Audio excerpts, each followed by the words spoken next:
Sure. Well, hello everybody, and welcome to yet another episode of the Sports Community live stream, Doing Sport Differently. I'm your host, Steve Pallas, and really excited to be talking one of my favourite sports, and for the first time coming at it from an association level. So joining us on the live stream, Simon Overden, Secretary of the Gisborne District Cricket Association, and Natalie Grero with quite a few hats, but from Sports Central, from Clubland, from cricket as a cricketer previously. Natalie and Simon, welcome to the Sports Community live stream. Thanks, Steve. Thanks, Dave.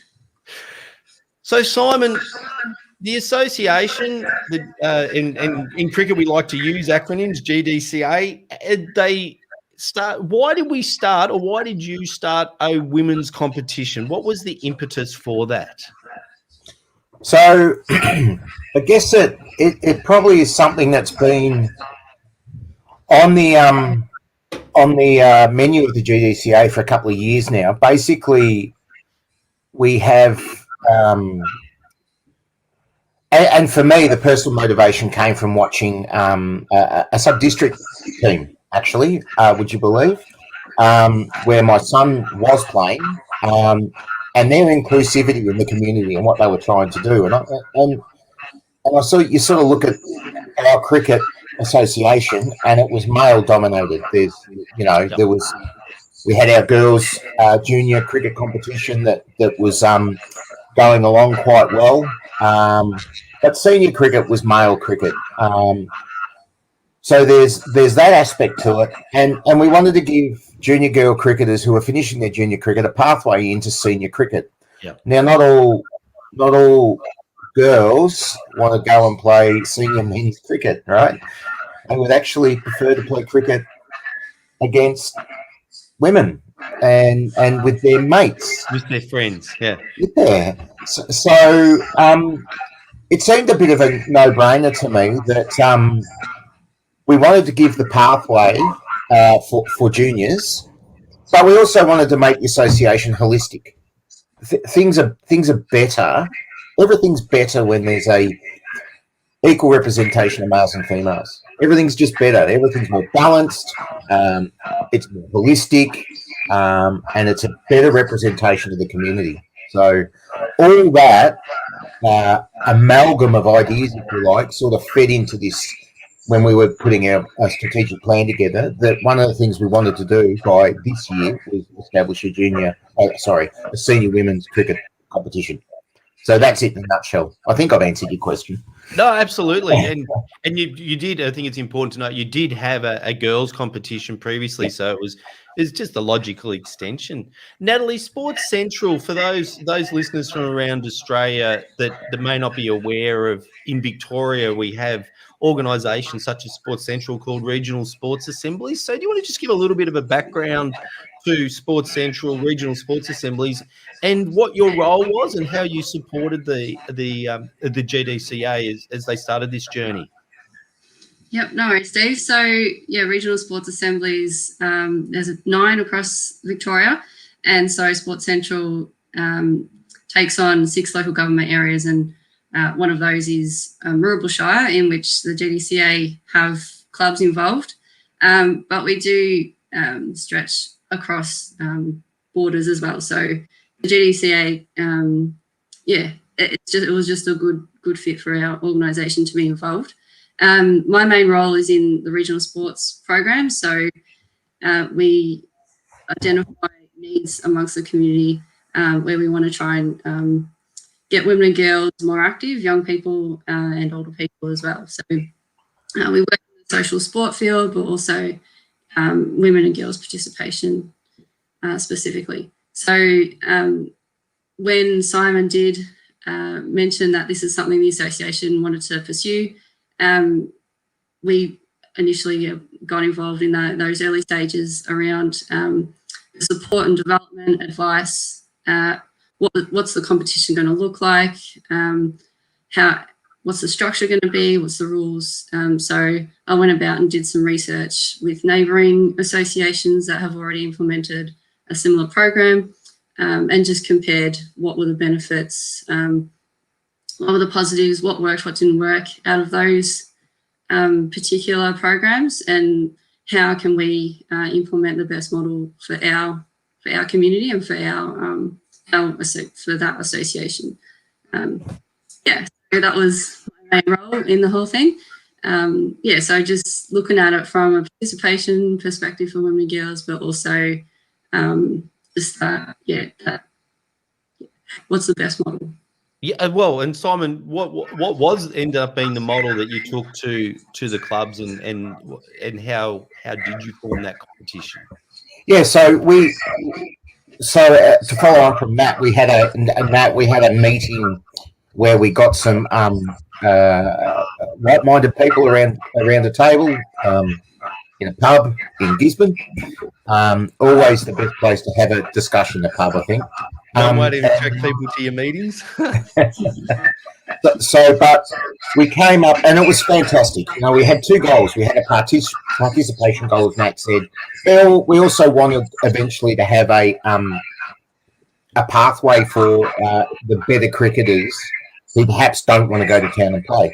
Yep. So we've got this year, our first season is about participation. It's based on stage 2 junior rules. But there's negotiation between the clubs as well, whether they, stage 2 rules are a softball and just things like that. Some clubs have got better cricketers.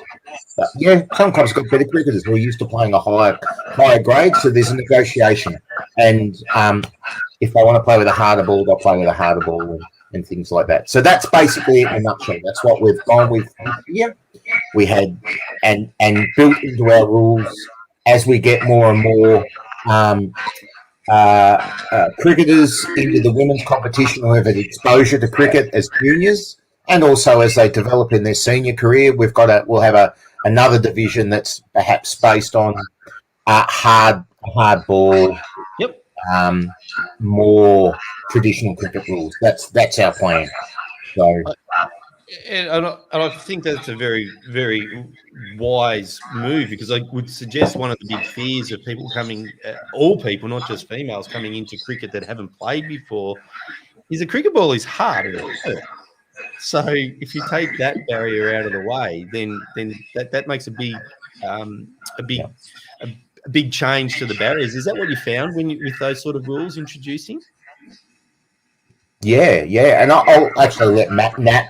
Yeah, sorry, Nat, I didn't mean to. Nat's actually playing in the association, so in the competition. So yeah, most definitely, that was definitely a barrier, especially for those girls or for those ladies who haven't played cricket before and are just new to the sport. Playing with a hard cricket ball, it's a bit confronting. For lesser skilled teams, it was great. It's great that that's an option to be able to play.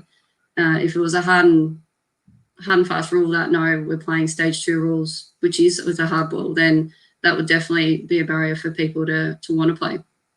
And the other thing is having it as flexible as what Simon mentioned before, negotiable. So we can negotiate what time we can play if there's a regional, like for example, last weekend there was a representative cricket and one of the ladies was actually coaching the representative junior cricket team. So she wasn't able to facilitate her team. So then they were able to negotiate, okay, let's just move it forward a week because the association, the competition plays every fortnight. So you have that flexibility as well. So again, it's just, being more inclusive of the people who are actually playing the competition. And that's a really, sorry, Steve, I was just going to say, and that was the main thing, is to make it so it's completely inclusive and we want and flexible, because men and women, let's be honest, we're different. We have there's different pressures and priorities. So we want women to play cricket, but it has to be designed to be specific for women and accommodating for women and the other priorities in their life as well. So when we put the competition proposal together, Nat, another woman, Emily Consiglio. They're really important, and their consultation back to the playing group about what would be the best structure for the competition. So there's no point me coming up with a structure because, I'm not going to play in a women's competition. So it was really important for me that females designed the competition. I think it's such an important point because, and particularly cricket, who has traditionally, we train Tuesday, we train Thursday, and we play Saturday Arvo, and that's what we do, and we do it from the first week of October to the last week of March, and Christmas is inconvenient, and we'll stop for a few weeks, but other than that, and if it rains, we play cards, right? I mean, that's it. So cricket is, dare I say, one of the most inflexible sports that is known to Australian sport. So to flip it on its head is being extraordinary. And how did the participants or that group, Nat, when you started to give them control, and I don't mean control as in empire building, but give them the control to build the sport that they wanted? How was that received? Was that challenging? Was it exciting? Was it scary? I think it was just exciting, I guess, for these, particularly for the Bacchus Marsh team. They've never played before. Well, 80% of the girls participating never played before. So for them to have that flexibility of, okay, initially it was the times was going to start at 2:00. That wasn't received very well. So we went back to Simon and said, hey, can we start it at 10:00? So then at least the game's finished by 1 o'clock the latest, and we've got the afternoon to go out for lunch or to do home duties or whatnot. Exactly. So it was really that's really important, especially for the Bucks Smart team and for the Darley team, saying that. Another thing is, the back smash team again was new to the sport, so having the softer ball was a priority for them, and to be able to negotiate that with the other teams throughout the season, was really important for them to want to continue to play and not have that as a worrying part of playing. Yeah. So if I go back 4 or 5 years to when the association, the GDCA, first proposed the girls' competition, how was that received by the clubs? The bastion of male sport. How did the clubs initially receive that idea? So if we go back even further, if we go back sort of 6 years ago, and at the time on the board, we didn't even have a girls coordinator. We had a junior coordinator, that's that. And Angela Dempsey at Riddle, if my memory serves me correctly, I'm happy for Nat to correct me here. She really was part of driving a sort of girls come and try sort of regional day that was held at Gisborne. So we had a couple of those. We had like 3 or 4 weeks where we had girls in the area, the association area, come to Gisborne or Riddle and just play, just go through these. It was like the Woolworths blast type scenario, but sort of a step back in terms of that initial interaction to cricket. So it sort of grew from there. After those couple of years, we then started the initial competition. Okay, so that was 2016-17. I think we had our first season. We only had 3 under 15 teams, and I want to say 5 under 12 teams. Wow! And it took a little bit. I'm going to be honest. It's taken our clubs a while to get their head around junior girls cricket. Never mind women's cricket. Yep. Junior girls cricket, it's taken a while for them to get their heads around, and there's still clubs that haven't quite got their heads around it. but that is grown. Okay, so yeah, so I think what's been important is clubs have had people who are passionate about girls sport, and that sort of was the start. Okay, so the clubs needed the driver. So if the clubs didn't have a driver internally to push it, they sort of haven't got involved. So yeah, but as I said, that's changing now. So Nat, when Simon says it took a while for clubs to get their head around it, what do you think at the practical, on the ground sort of level? What did that mean? What were the bits that the clubs were struggling with to embrace, to understand, to adapt to? I think it's just sometimes the culture within the clubs. So how welcoming and inclusive they are internally. And that's something that really needs to change within sport in general. It's about how do we change the culture within the board and within the club environment to make it more inclusive of women and girls. Once you get that change at a club, then yeah, it creates more opportunities and more openness for women and girls teams. So let's explore that a little bit.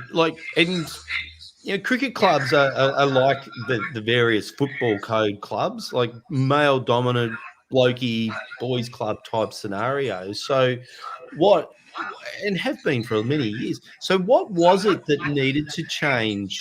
And without being critical, because it's just statement of fact that environment is not conducive to encouraging women and girls participation. And AFL clubs are finding that absolutely right now as they're bringing in their women's teams. Certainly in the city, the country, they've always had, or traditionally always had, women's netball associated with the club. So there's always been that participation space with the footballers coming in. But specific to cricket, what was it that you saw that needed to change, and what was the experiences of the different clubs that needed to change? I think with the clubs that are involved right now in the women's competition, they have those female drivers within their club. So those leaders, and they could be male or female, but they're drivers of women's sport. So it was an easy process because you have that person who is really wanting it to happen, and you have that support from the board. So the clubs that are involved now, that's obviously there's a great culture there and an inclusive culture. I think the challenge for the GDCA moving forward is how do we get those other clubs on board? How do we create, how do we influence them or support them to see this as a positive thing for their club? And it might be that we have to do some gender equality training, or just increase their awareness of why it's good to have females. Number one, females on your executive committee, and number two, having the female teams as part of the whole club. Well, yep. I was glad you raised at the executive committee now, because I was going to bring that back to you, Simon, and say, have you, with the introduction of the women and girls cricket options, have you seen that flow through into club committees more than, or do you expect it to if it hasn't yet? There has been a subtle change. I've noticed it, and it's not just the female filling the secretary role because they're good at taking notes. Exactly. Or the running the team. Yeah. Because that's garbage. That line is garbage. We have a female president at one of the clubs. Yep. We have lots of female junior coordinators. It's coming through now. When I joined the board 6 years ago, that wasn't the case. Yeah. So there is starting to be a change, and that's a positive. There are some clubs that are still the last bastion of blokiness, and they'll take a while. But what's going to happen is in 5 years' time, they're going to find themselves left at the starting line with all these other clubs that are inclusive, just getting stronger and better. And I think that's part of it. I just wanted to pick up on one of the things you were talking about before with Nat. What people have to understand is that we're a community cricket association. Yep. Your community clubs. You have a community club within a community cricket association, and I think part of the problem is cricket clubs have missed the first line of that, which is the community aspect. So community means inclusivity. Yeah. So whether it be people with disabilities, whether it be LBGQI, LB, you know what I mean, LBGTQI, right?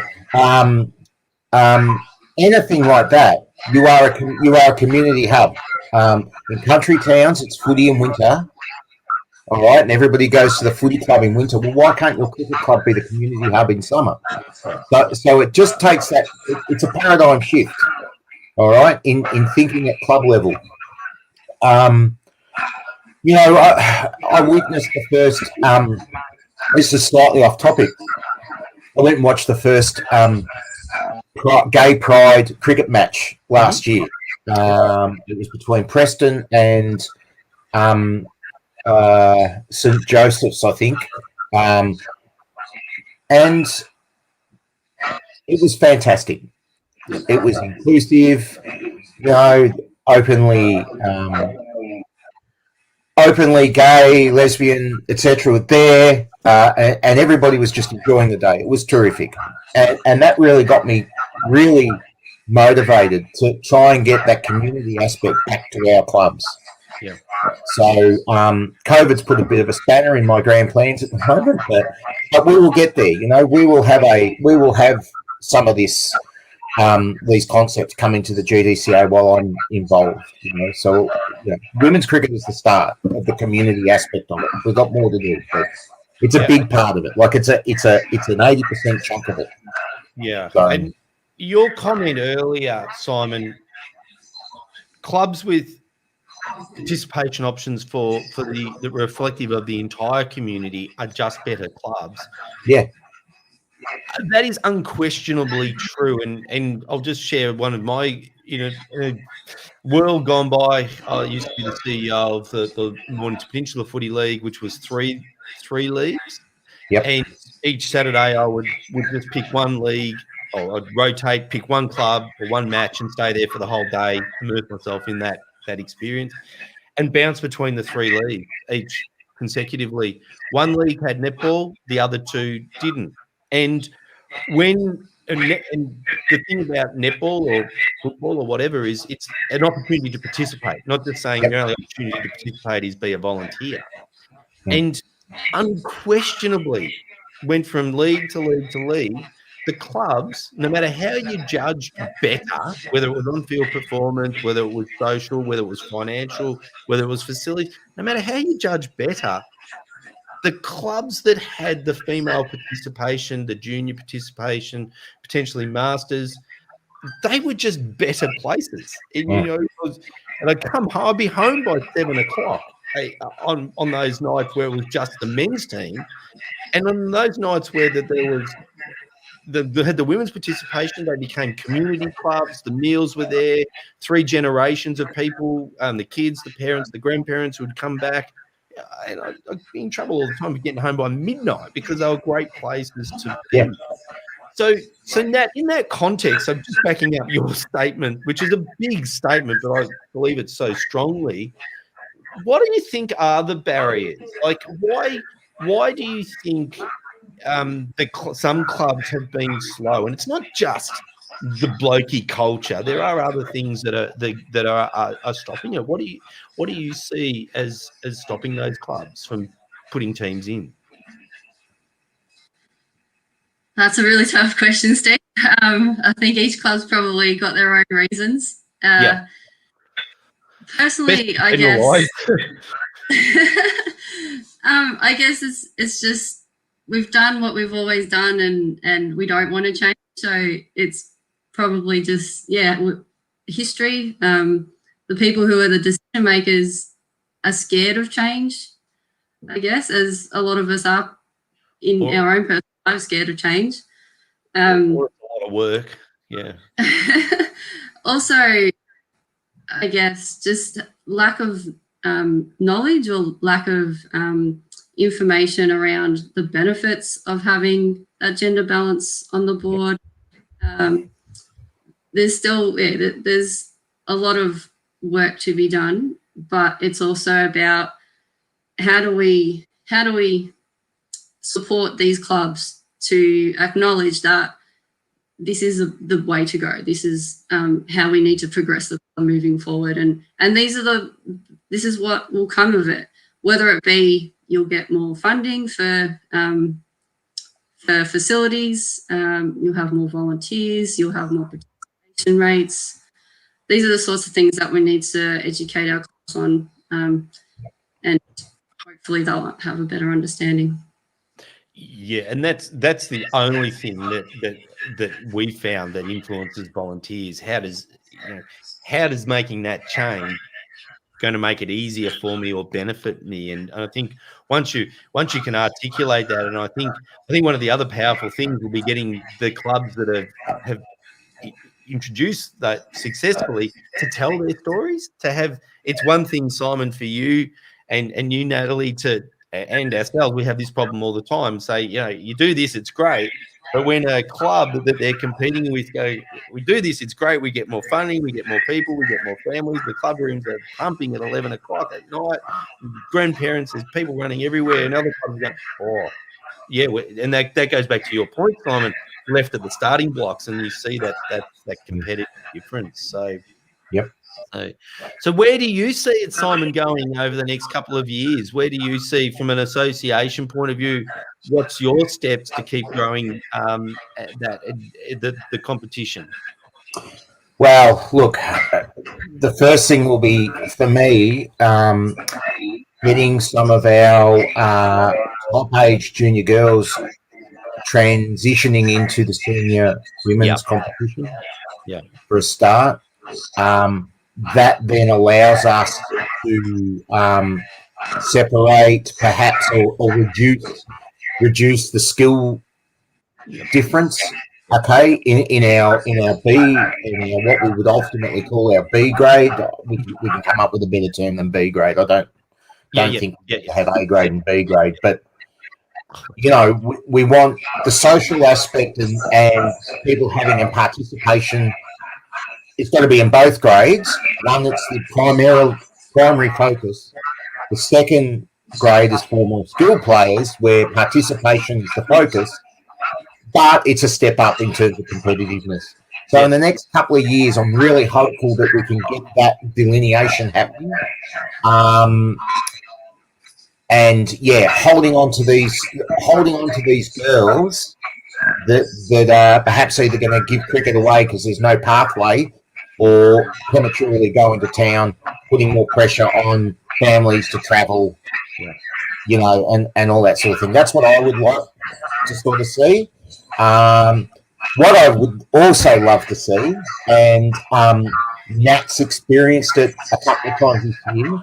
I got to play a couple of seasons of cricket with my son, and it was fantastic.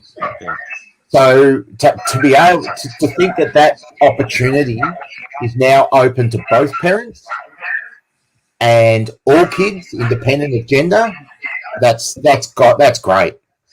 That's great. And the former president, Bacchus Marsh, got to play a couple of games of cricket with his youngest daughter, and you could speak to him, and he will tell you how much that meant to him. So this is the wonderful thing about cricket, and what our advantage is for the game, and how we can embrace it, right? So that's what I want to see. I want to see mothers and daughters playing senior cricket. That's what I'd love to see. Well, I take your point, because of my 30 years of fairly ordinary cricket, my favourite year was as a 15-year-old playing with my father in the 6th grade at Mount Martha. So I take that point. Nat, how do you see the evolution and where the players will take it? What do you think that the evolution from that angle will be? Time will tell, I guess. With the current season, my role will be to do an evaluation of the current season and how the ladies enjoyed their participation, what could be changed, what's to stay. So we'll just identify those things moving forward. But yeah, future, I would love for it to be a real strong pathway for our junior girls, and being able to hopefully one day potentially be a premier type competition, so that the girls don't have to travel to the city and they can still play locally with their friends and whatnot. So thinking about the whole pathway program, it is changing and it's moving towards that premier type junior development. It's something that we can always aspire to. But again, so moving back to now, we'll just evaluate what we're doing and hopefully next year we'll increase the clubs in the social competition and aim for having that 2 divisions of your competitive and your social type formats in the next say 2 to 3 years hopefully. Well, sorry, Steve, can I add to that? Yeah. What I'd love to see in 5 years' time is, and I'll just talk from a GDCA perspective at the moment, is to see a high-quality final of talented, skilled cricketers with female umpires. Yeah. And watching that game. That to me means that we're on the right path. We're being successful. We're on the right path. So, that for me would be awesome. Well, I think there's no doubt that you're on the right path, and it's a marathon and a sprint. But one of the things that we found in the Doing Sport Differently series, session after session after session after session, it starts with 1 or 2 passionate people that stand up, stick their hand up, and drive things forward, drive the sport forward. So I feel honoured that you've shared over half an hour sharing your experiences with us, because that's exactly what both of you are. Incredible leaders, inspiring leaders, and hopefully your story inspires other people to stand up and say, hey, there's this group here that want to participate and talk to their association, talk to their club and make it happen. So, Simon, thank you so much. Natalie, thank you so much for joining us today. Good on you, Steve. Thanks, Steve. Thanks for having us. No, absolutely. And it's great. It's great to have the sports community doing sport differently live streams. As always, I just really want to thank Vic Health for making not just these live streams possible, but also a lot of the stories that we hear week in, week out are made possible by the funding that comes through the Vic Health program. So to our great partners at Vic Health, thank you so much. To Natalie, to Simon, thank you. And to everybody else, for those watching live, for those listening on the podcast, thank you for being part of our sports community. Cheers.